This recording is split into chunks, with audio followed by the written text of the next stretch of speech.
Sahabat misteri kali ini membawa kita pada sebuah lokasi angker yang tenggelam dalam kerimbunan hutan. Pohon besar yang sangat misterius ini mempunyai daya tarik yang sangat besar dan diperkirakan usianya mencapai ratusan tahun.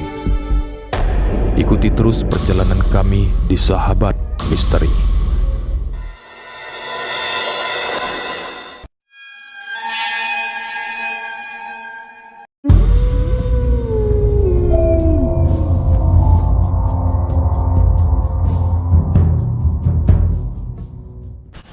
Assalamualaikum, selamat sore.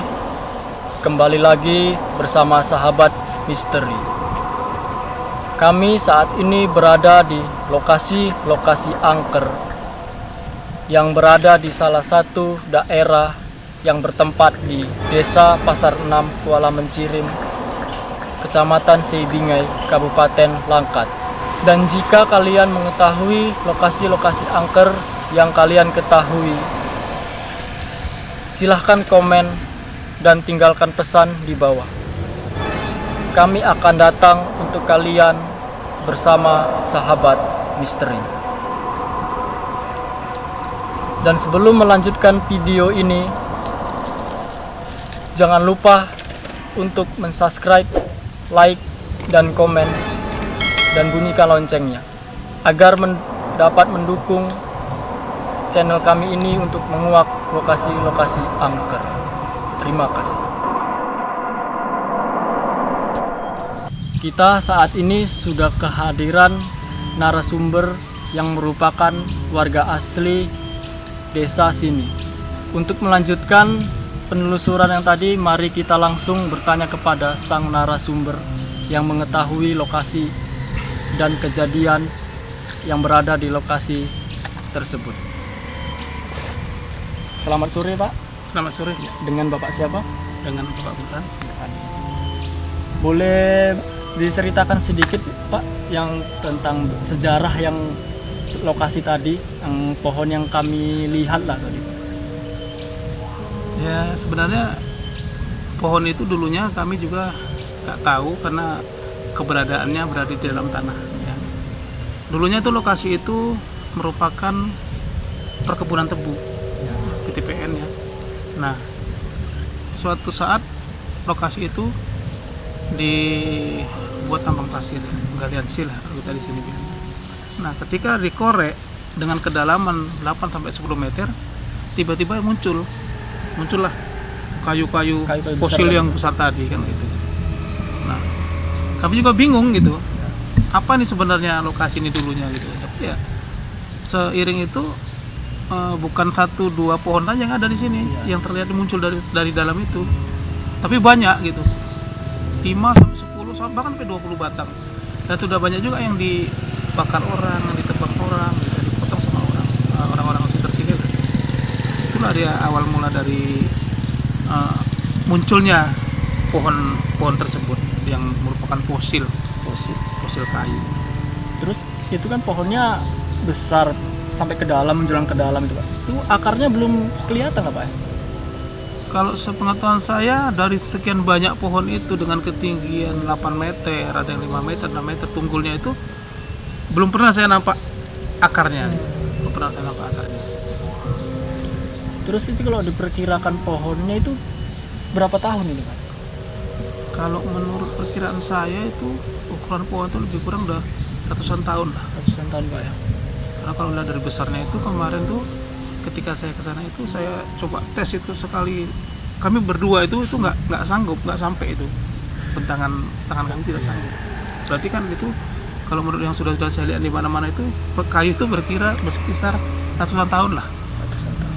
Jadi kurang seperti itu. Sejenis seperti pohon raja gitu, Pak ya. Bisa pohon raja, bisa juga damar, bisa juga meranti. Yang jelas itu kayu keras. Kalau lihat dari fosil yang ada sekarang ini. Terus sudah ada belum para ahli untuk mengecek pohon itu, menelitinya gitu, Pak? Untuk datang langsung ke lokasi meneliti pohon itu. Sampai sekarang memang belum ada. Dan saya juga pernah minta tolong ke teman saya untuk datang kemari untuk untuk melihat dan mengecek apa jenis pohon itu sebenarnya. Tapi sampai sekarang belum pernah sampai mereka. Mungkin ke depan akan saya usahakan lagi supaya mereka datang kembali untuk meneliti pohon apa itu. Terus di samping ada pohon-pohon besar banyak di itu Pak. Saya lihat juga di samping sisi kirinya itu ada bebatuan-bebatuan besar itu Pak. Boleh diceritakan sejarahnya awal batu itu berada di situ besar-besar gitu? Bukan satu, dua, bahkan puluhan gitu. Ya kalau menurut saya itu batu itu didapat atau ditemukan setelah dikeruk gitu. Dikeruk pasirnya, tanahnya diambil kan. Nah, itu baru tiba-tiba muncul batu seperti itu. Tapi kalau saya lihat batu-batu itu sepertinya seperti batu-batu yang persis sama dengan yang berasal dari letusan Gunung Sinabung. Persis batunya. Gitu. Jadi saya curiga juga sih dulu sebenarnya ini apa gitu. Lokasi ini apa gitu. Saya ada kecurigaan ke sana gitu. Saya juga pengen juga menguak itu juga. Saya pengen tahu juga sebenarnya lokasi ini apa sih sebenarnya dulunya gitu sebelum sekarang ini. Berarti batu itu termasuk ada kaitannya dari letusan gunung. Menurut penelitian saya ada. Karena kesamaan jenisnya itu sama gitu. Saya kan pernah juga lihat ke sana, persis itu batu-batunya seperti itu. Dan itu bukan batu asli dari Sungai Bingit sini. Kalau batu Sungai Bingit tidak seperti itu. Dan itu terpendam di dalam tanah. Bapak kan sering mengecek lokasi yang di dalam itu kan. Apakah pernah mengalami hal-hal yang berbau-bau gaib gitulah seperti itu? Ya sepanjang sepengetahuan saya dan yang saya rasakan ada beberapa tempat, ya, termasuk salah satunya di seputaran kayu yang kita pertama tadi kita tinjau Pak ya. Fosil kayu itu di sekitar situ pernah saya merasakan hal-hal mistis di sana. Ceritanya itu saya pernah sebelum maghrib dan sampai menjelang maghrib itu saya mengecek lokasi itu karena kan mau kita buat penanaman atau di sana. Di situ terasa sekali gitu ada aura yang membuat merinding bulu saya gitu, bahkan semua tubuh saya merinding gitu. Dan auranya jelas dari lokasi itu. Akhirnya karena saya rasakan kurang ini, saya langsung pergi dari lokasi gitu. Kembalilah ke ini, menghindar dari sana. Saya agak merinding juga di sana. Ya, kalau aura itu memang luar biasa kuatnya di sana. Karena saya tidak mengetahui ya seperti itu ya, saya anggap mungkin saya dilarang ke situ di saat maghrib gitu. Itu yang saya rasakan. Terus ketika Bapak datang ke lokasi tersebut, pernah nggak dinampakkan langsung wujudnya nyata gitu Pak? Kalau berbentuk wujud nyata tidak, belum. Tapi kalau hanya sekilas seperti bayangan gitu, saya pernah saya rasakan di sana gitu. Itu seperti apa bayangan itu Pak? Ya kalau bayangannya ya seperti berbentuk apa gitu, tapi besar gitu. Kelebatan hitam gitu besar gitu. Di sekitaran lokasi itulah yang apa gitu, disitulah saya rasakan. Makanya saya langsung kembali gitu. Saya nggak mau nanti saya salah juga gitu, karena nanti saya nggak boleh menghindari itu gitu. Dan sampai sekarang itu ketika saya kesana itu siang hari ataupun apa itu tetap masih ada di sana suasana seperti itu. Tadi kan yang saya pertama lihat datang Pak, kita ambil gambar yang dari pohon pertama tadi itu, fosil pohonnya. Itu kan ada penjaganya besar itu yang saya lihat Pak ya. Dia memegang seperti palu besar gini, dia berdiri tegak di samping pohon. Dan itu dari pohon satu ke pohon lainnya itu saling menyambung pagar. Yang saya lihat juga itu istana di situ gitu. Jadi selain tempatnya itu tempat peninggalan bersejarah dari fosil pohon, juga hal mistisnya memang kuat gitu Pak ya? Iya, sangat kuat itu. Terutama ketika menjelang maghrib sampai habis maghrib itu kuat sekali di sana gitu. Itu luar biasa gitu. Maka saya ya sedikit takut juga sih sebenarnya gitu. Nah, itulah di sana suasananya. Setahu saya ya, menurut perasaan saya lah ya, gitu. Bukan apa, memang yang saya rasakan sendiri pun memang seperti itu Pak. Maksudnya hal mistisnya memang sangat kuat, dan yang saya lihat juga memang memang di situ memang sebuah istana gitu. Itu kalau dibilang, saya mau nanya nih langsung dari apa? Itu sosok penunggunya itu bisa dijelaskan di lokasi yang kita telusuri tadi itu. Yang seperti saya ucapkan tadi, terutama yang di pohon besar tadi itu penjaganya besar ya, seperti sosok genderuwo berbadan besar. Dia tingginya hampir sama dengan yang pohonnya tadi berdiri. Badannya bahkan lebih besar dia daripada pohon itu. Memegang palu di tangan kanannya. Masih banyak sosok yang di situ. Itu hanya penjaganya saja. Penjaganya saja. Di setiap pohon itu ada penjaganya, dia setiap titik. Jadi di dalamnya itu ada sebuah istana yang dipimpin oleh sang ratu. Ratu. Itu ratu seperti apa? Siluman kah? Dia sejenis siluman. Siluman ular. Siluman ular. Dia ular tapi dia berwujud wanita berpakaian warna hijau, hijau muda. Karena di dalam itu juga ramai para dayang-dayang atau para pelayan-pelayannya. Untuk Bapak, Pak, ini saya mau nanya. Itu waktu pada penggalian itu sudah berapa lama? Kalau penggalian lokasi itu berkisar tahun sudah mulai tahun 2007 kalau nggak salah. 2007. Iya. Oh, disitulah operasinya Iya. penggalian tadi. Dan ditemukan fosil-fosil besar-besar seperti itu. Iya. Dan akarnya pun sampai tidak kelihatan kan gitu kan. Itu yang saya heran juga. Sedangkan pohon yang di belakang kita itu akarnya kelihatan. Pohon mana pun pasti kelihatan akarnya. Tetapi dengan pohon itu tadi saya melihat ini mana akarnya kan gitu. Akarnya di mana? Apakah di kedalaman entah beberapa meter lagi baru ditemukan atau tidak kan gitu kan.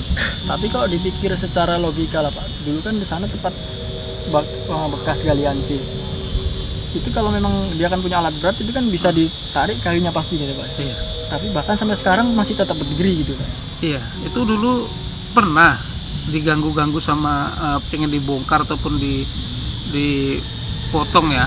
Nah, bahkan ada kejadian pernah dipotong untuk diambil untuk bahan. Waktu itu ada di lokasi beda kan, berbeda tapi masih sama di sekitar situ. Itu iya, entah nggak tahu kenapa yang memotongnya itu tiba-tiba kejang-kejang gitu. Nah, tiba-tiba kejang. Dan bahkan alat berat sendiri itu nggak ada yang berani menumbangkan. Kan kalau dipikir kan gampang gitu, tapi nggak ada yang berani alat berat menumbangkan pohon itu. Karena apa? Mereka ada yang menebang itu kejang-kejang bahkan sampai sakit gitu. Jadi yang lainnya nggak berani lagi mereka mengganggu gitu. Sampai sekarang ya. Sampai sekarang ini nggak berani mengganggu. Dan juga tadi saya juga mendengar katanya ada juga yang pernah dibakar itu pohonnya Pak. Iya. Itu bagaimana setelah membakarnya itu orangnya itu? Apakah masih aman saja atau terjadi hal yang seperti kejang-kejang tadi itu? Kalau itu saya kurang tahu juga, tahu pasti ya. Tapi yang jelasnya mereka tidak berani mengambil lagi karena itu masih tersisa itu. Dan uniknya tadi saya di lokasi tadi pas menelusuri ke dalam, di situ saya temukan kacamata. Ada kacamata tadi di situ. Itu memang ada seseorang kah main-main ke situ atau berniat-niat untuk hanya melihat atau ada berniat untuk buruk kan gitu kan. Memang kadang ada warga yang mau ke situ. Ada banyak juga yang sering ke sana. Dia juga penasaran dengan pohon itu gitu. Berarti sudah banyak yang orang melihat. Banyak juga, banyak. Ya termasuk dari orang-orang sekitar ataupun orang-orang pendatang ada juga yang ke sana. Gitu. Karena ada tangan-tangan usil, mereka kampai tapi ya mungkin karena ada yang mengganggu sana mungkin nggak diteruskan gitu. Iya. Mungkin dia juga takut mungkin kan. Seharusnya kan ngapain dikampai, harusnya ditumbangi aja kan gitu. Iya. Karena rasa takut itu tadi lah mungkin ya. Nah, maka tinggalkan lah. Itulah tinggal tersisa aja sekarang gitu. Tapi kalau untuk kedepannya sih, kalau bisa pohon itu memang tetap harus berdiri gitu, karena itu tempat seperti sejarah gitu, fosil gitu Pak ya. Iya. Dan saya kepikiran itu nanti kedepannya itu rencana mau saya buatkan pagarnya. Bukan pagarnya. Pagar keliling gini Pak Iya, ya. biar nggak diganggu-ganggu lagi. Rencana mau saya buat. Memang bagus seperti itu Pak. Iya, biar anak cucu kita juga tahu nanti bahasanya di di kampung kita ini ada fosil kayu yang cukup luar biasa, sudah ratusan tahun. Saya rasa itu aja. Baik, terima kasih untuk waktunya Pak karena sudah berbagi informasi untuk bekas fosil pohon besar itu Pak ya. Semoga bermanfaat untuk kedepannya lah, untuk bagi yang menonton tahu sejarahnya tentang Desa Pasar Dam ini jika kita memiliki pohon fosil besar itu Pak ya. Ya. Terima kasih sebelumnya Pak ya. Ya. Terima kasih telah meluangkan waktu Anda untuk menonton video ini sampai habis.